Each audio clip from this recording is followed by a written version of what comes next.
Hey yo, we put free money where the mic is. He got it on lock like Rikers. Green rebates get you paid, so a lot of people like us. Money Talks Podcast, watch it on all your devices. Woo!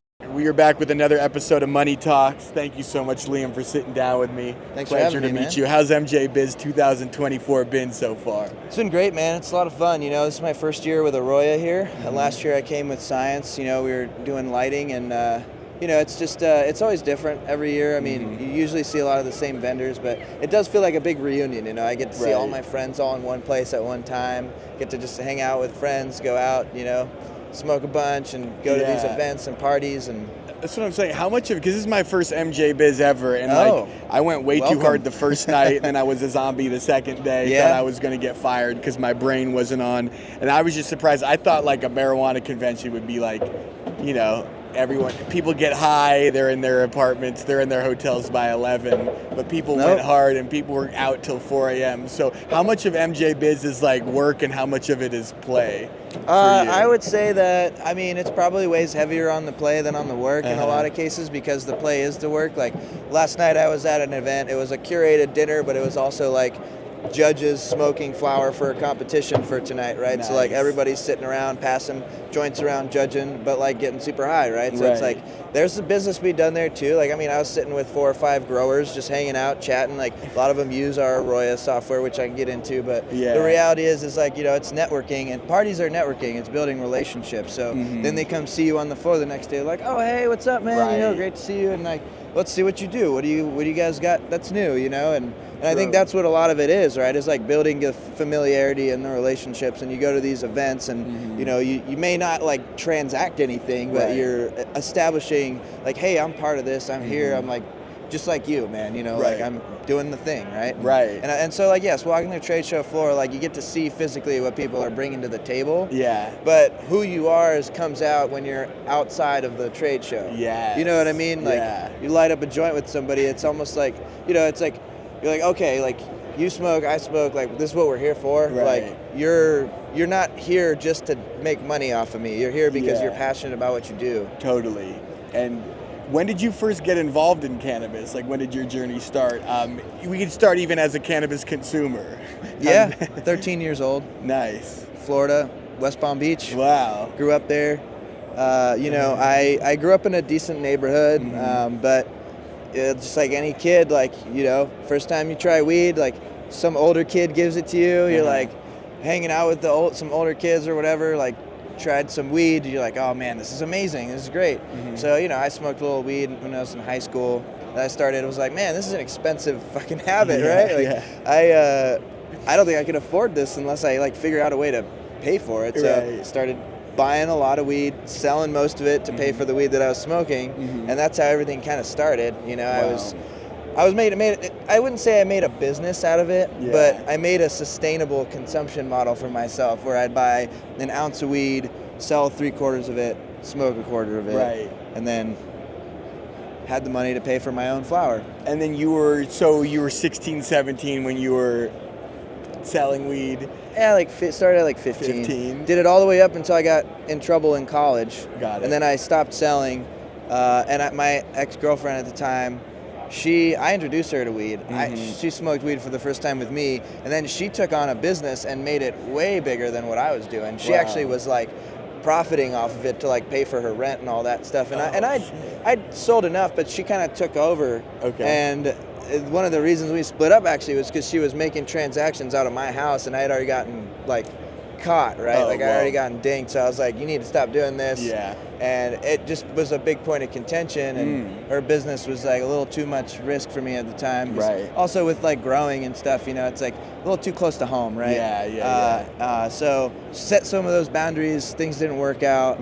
I kind of got out of that game. Then I got into growing, like college, I started growing plants, just vegetables, working in the community garden, learning hydroponics, and then we got really into like growing stuff and growing all kinds of plants, and obviously weed was part of that. It's like, what can I do with this? I moved into a house where we had like a secret room in the house, and like and through the bathroom there was like a hallway, a secret door to like a hallway in the house that like it was like our hangout spot, and we started growing some plants in there. And then I moved into another house, and I had a closet, and I put a tent in there and was growing in there. And so, like this whole thing kind of progressed where I was learning basic growing stuff. I was learning at home, and then when I graduated, I moved to Costa Rica, lived on a farm, grew some, tropical plants there, and tomatoes or avocados, bananas, stuff like that. Went to Ecuador, did some urban agriculture stuff there. And then I started a business building gardens for people at their houses. So then that was really where I was like, hey, maybe I can make some money at this. This could be my career, right? And that business was started overseas, or did no, you take back that home to the in Palm Beach County? Wow, so you took what you learned in Ecuador, Costa Rica. And I teamed up with my buddy Jack, and we started building these gardens. That's and awesome. We just, he scaled. He's doing really well now. And I left because I moved back to Orlando, where I went to college, and I continued that business there with a different partner. Right.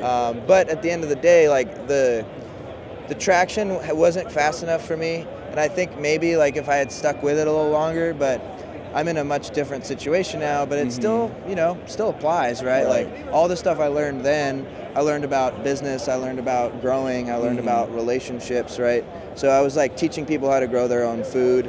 I was building gardens for people to grow their own food and eat their own food. It was very rewarding. Right. But the economics of it weren't really working out. So then I got a job, and I was like, I need a real job. I need health insurance. I need, all these things. I need to grow up a little bit. I was 24. And I got my first job in the legal cannabis industry. Nice. It was for Curaleaf in Mount Dora, Florida. Okay. And it's their single largest facility in the country. They're the largest cannabis company in the country, right? Wow. And how'd you get that job? Was it because you... It's a funny story. Was it someone you knew, Yeah. or did you send a shit ton of resumes on LinkedIn? It doesn't seem like a job that... Yeah.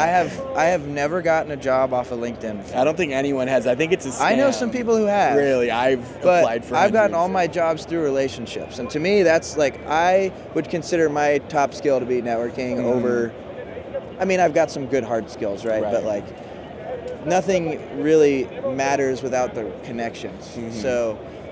your network is your net worth, right? And that's how I look at it anyways. But because it doesn't matter where I go. I'll go anywhere. People will still, it's not the company, it's me. Right. It's my brand, it's who I am. And that's a big part of it. And so, when I got this job at Curaleaf, it was through a friend who I had done some work with, built some gardens with.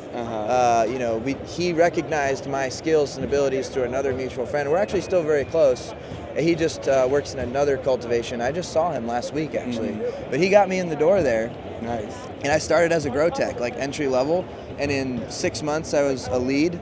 And then in another 4 months, they promoted me to manager because they hired 2 rounds of 40 grow techs. And they needed someone who was driven, motivated, had the skills, had the people skills. My first job was teaching martial arts. Wow. So as a teacher, first job. And then, so I had a lot of experience working with people, right. And so that helped me build up into a management role. Got it. And so I took on that role, and then I built my experience in management of the cultivation at that massive facility. And then I got poached to Colorado to go be a director and stand up 2, retrofitted cultivation facilities for craft indoor. And so that really, so Curaleaf got my foot in the door, propelled me up to that level, taught me a lot, mostly things what not to do. Yeah. Corporate cannabis is a funny balance of we got to produce a commodity and make, revenue. People aren't as important, everyone's replaceable. It's a revolving door. Yeah. They didn't really put a lot in retaining talent, I think they're doing better now at that. I think they learned a couple of things, but moving to Colorado is a whole different world, right? So I was involved in every step of the business. It wasn't just managing a greenhouse anymore, right? It was we got cost of goods to deal with. We have, genetics. We have what's going to sell. It's a vertical. So what's happening in the retail has to be reflected in the cultivation. What are we growing? How is it selling? What's generating the most value? What do people want? What's our variety look like? And what does it cost to produce those? What do they yield? And so a lot of it comes down to economics and economies of scale, right? So in a 120 light facility, you can't grow 30 strains, even if people want 30 strains. You can only grow maybe 10, well. Yeah. So there's all these different factors to consider, like what are we spending our money on? We got to buy lights, we got to buy, we have to buy consumables like nutrients and cocoa. We have to buy, dosing and irrigation equipment. So there's all these like dehumidifiers, there's all these factors you got to think about, and you have to make sure that like there's going to be a quantifiable return there. That makes sense on a timeline, because as prices compress in a market, as flower prices go down, Michigan's really quickly compressed. Colorado took a little bit longer, but it's now extremely compressed. A lot of states have hit that point where like if your cost of goods aren't at a certain threshold, your business is not going to last very long. So equipment that you buy makes a huge, like if you buy lights, for example, you want that to be a one-time purchase. The reality of it is a lot of times you have failures, you have like new technology, it's not proven as well, things start to fail, and then you have to reinvest. And then you maybe not have that capital because you lost your margins. So you built a business and a, pro forma on this amount of, profit or this amount of margin, and it shrunk to like 10, 20%. One crop loss, one room goes down. So the reason I got out of commercial production in January of this year, the company sold both their cultivations, and I was running one facility by myself. It was 140 lights, about 10,000 square feet building. I was running that facility by myself. So I was working 70 hours a week, getting paid the same amount. It was just not worth, juice wasn't worth the squeeze anymore. So I got into like ancillary tech and advising and consulting and like providing something, a solution to people that is both an economic exchange and transaction that's really quantifiably making a difference in their business. So that leads you to today. You're with Aroya. So you started with Aroya in January of this year. I started with Science LED in September of last year. In August of this year, Aroya made me an offer to come join their team to do business development and, sort of like technical sales, agronomic sales, you call it whatever you want, basically working with cultivators to get equipment in their facility to really optimize and dial their grows in, dial their cultivars in. And it was a little bit, there's a lot of overlap, right? Because it's technology, but it's solution-based technology, right?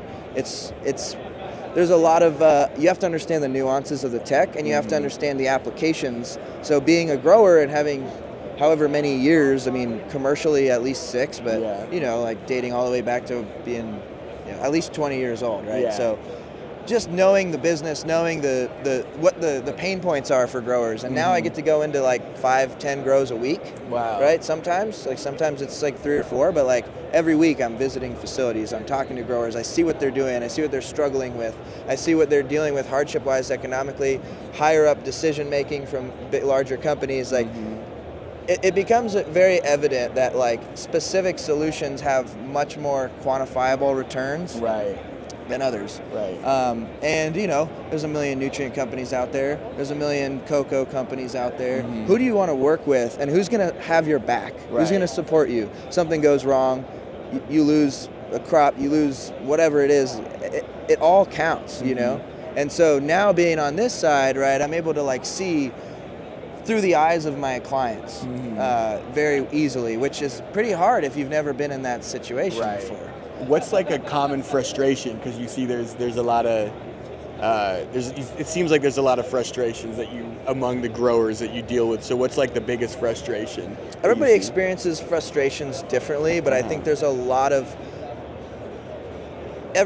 growers kind of live in a vacuum sometimes. Like they live in this box of the grow, so they don't get a lot of perspective outside. So I'll walk into a facility and they're like, oh man, like I'm really dealing with this problem, and this is really bad. Like, our HVAC sucks. Like and we can't keep our environment consistent. Like we've got mold issues. We've got whatever. Like I want batch tanks, and it's like, yeah, that sucks, dude. Like all that stuff is economically disadvantaged, right? Like you're struggling with things and they're impacting your environment. But like when I look at the big picture, and I'm like, I've seen grows that are still hand watering pots on the floor. Like there's such a gamut of its perspective, right? It's like I walked into a grow in Michigan where this kid had he had a dump of a facility, and he was growing a really good product. He didn't have a lot of complaints, so his perspective was like, this is what I got to deal with, and I'm going to crush it and make the most of it. He was 25 years old. Wow. And I was like, this guy's got the right attitude. Yeah. Maybe we'll see in 5 years, but like, he's doing a really good job with what he's got to work with. And I walk into a grow that's got refrigerator panels and like high quality lighting and like all these like really expensive HVAC equipment. And you know, I'm not going to name drop anything, but like, he overpaid for a lot of stuff. Like, not him specifically, but the company that he worked for invested all this money into this stuff. And what happens is, they mismanage the priorities of spending. And so his problems were like, oh, he's got this really nice grow. It's like first world problem kind of stuff, right? Like, one guy's over here saying like, man, I just need like $2,000 for like PVC and drippers. That was my situation. I walked into a grow that was HPS, half LED, all hand water, 3 different veg rooms, 3 different plant sizes, like transitions. We had like inefficient labor practices, not enough HVAC, not enough light intensity, not even benches. They were like tables on casters that were all broken. And I was like, I gotta figure something out here. It's just me. I gotta be the MacGyver. Like, are you ever like, there's too many issues, you're screwed, there's nothing I can do to help you? All the time, I can walk into a grow and say like, this guy's probably got 2 years left. Wow. Or like, these guys they're gonna be around for a bit. You know, like they're really working on that, bridging that gap. So at this point, with what I've seen, I can walk into a spot and be like just based on the attitude of ownership and the growers alone, not just the facility, because that's a whole other side of it, right? Like, reallocating capital as you make improvements is a juggle in and of itself. But the perspective, it makes a tremendous difference. It's a make or break situation. Having the right people in your grow and investing in your people and making sure they're happy, you know, like, there's another grow in Michigan, their growers get paid like, I think he's saying like 80, 90K, not even their head grower. They work like, 35 hours a week or something. Like, that's not a very common situation, especially in a compressed market state. But people are happy, the retention is high. And that's not to say that's a great business model, but like, there's just such a wide spectrum. So, when you talk about pain points, I think pain points a lot is staffing. It's a lot about finding the right people. You can, with the wrong attitude and the best grow, you can grow really shitty product, and you can have a really unhappy team, and then that drives your efficiency way down. So then you have to have more staff, right? I've seen a pretty substantially sized facility operating super lean with just a handful of people, but they're proud of what they do, and they care about what they do, and they feel like everything they do makes a difference. And so they show up to work every day knowing like, I got this job to do, and I care about it. And that goes so much further than like Quest or Andon, you know what I mean? It's like, we get so lost in the weeds and get just so distracted by which light brand to buy, or like which dehue, which drippers to use, which nutrient, it's like, it doesn't matter as much as how your growers feel about the decisions they get to make. Because you don't want them to just decide everything. You don't give them the keys to the kingdom, but you do want to make sure like they feel empowered, that they have a say, that they actually, their voice means something, right? And so I think that's really like what it boils down to, is empower the people that work for you, and they will help your business succeed. And how hip to rebates are a lot of the growers? Do a lot of growers you talk to not even know that they can get rebates? It's a wide gamut, dude. Like, the rebate situation it seems like a black box to a lot of people, particularly the ownership. The growers in some states were like Colorado, it was super easy because it was like dollars per watt, right? Like Michigan, dollar per watt installed, or whatever the specific number was. I think it was like $1.05 in Colorado for a while, and they dropped it down to 70 cents. Minnesota, in some places, XL made it really easy, but then they gave away a lot of money, and they couldn't necessarily cut all the checks. So like, growers are like, I don't know, like the growers like, this is too much work for me to deal with. I know I need lights, I know I need to do these things, but like, I don't have the time to sit down and like do all this research on something. And maybe some owners are privy to that. Like, really good ops people are gonna figure it out because they don't want to have to like give up a lot of money. They know they don't want to leave money on the table. And that's cultural too, but I think the case is like, there's no standard for what people should know about, like, growers aren't getting like education from their power companies either. Some of them maybe, we had the guy that worked with us at XL when I was in Colorado. Like, I became privy to the rebates pretty quickly because I knew him and he was educating me. But I think a lot of times they just don't have the time. Yeah. Right? And like time is money, right? Time is super valuable. So having a rebate company that's like, this is all we do, this is what we're good at, like, you know, numbers matter. A lot of people get lost in the like, oh, but you're taking this amount out, or you're like taking this money from me, or you're doing whatever it is. Like, they don't want to. Nobody wants to feel like they're getting a fast one pulled on them, or they're getting swindled, or like, oh, I could do this myself. I could do this myself. But it could take them, 20 hours to do what it could take you guys an hour to do. Right. Right. And so, like, how much are those 19 hours worth of the time of whoever's doing it? Because like the highest paid people, right? That's thousands. I mean, you're leaving a lot on the table at that point, right? Yeah. So like, you have bigger things to worry about. So that being said, I think like what you guys are doing, where like, yes, you educate people. You're like, we're here to help you. We're gonna hold your hand through this, and like, a service like that costs money, right? Yeah. And so that's kind of how I see it. It's like it's more than just paying for convenience. Yeah, exactly. It's paying to make sure that somebody's going to get your back and take care of you and make sure you get what you need. Because at the end of the day, we're all in the business of like, if what we're doing for people isn't making them more successful, then we don't have a business. Exactly. Yeah. And we've got a lot of clients. Thank you for that commercial for Green Rebates, by the way. I couldn't have said it any better myself.